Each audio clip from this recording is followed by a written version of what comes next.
With this we're good to go and we should be able to test. And as explained in the first module, I will use Postman to test it.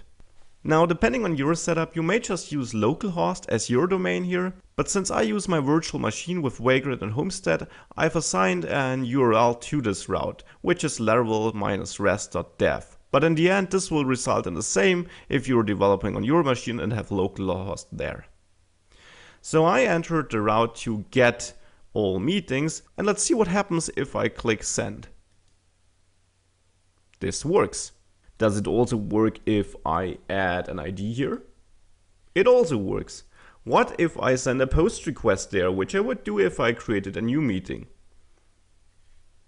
As you can see, this throws us an error, the token mismatch exception. And this is because by default Laravel will check for the CSRF token, which is a security measure implemented by Laravel. However, we don't want this check when using a RESTful service. And in order to fix this, I will go to the providers folder in my app folder here. And there the route service provider PHP file is the one I'm looking for.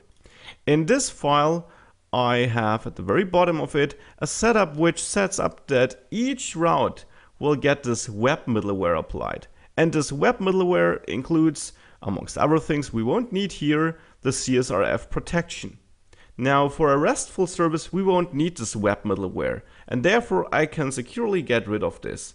Now if I save this and try this request again, you see that it now works. To try out a patch request, I will again enter an ID of the meeting we want to patch, and this works too. Now if I want to delete one, this also works, and you will see that the same is true if I try to delete a registration, or to create a new one. Lastly, let's check the user routes.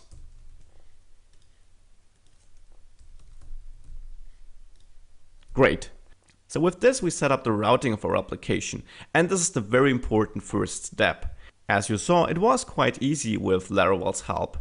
And in the next module we will dive deeper into this, we will actually handle requests received by these actions, and we will make sure that we send back more or better responses than just a string saying it works.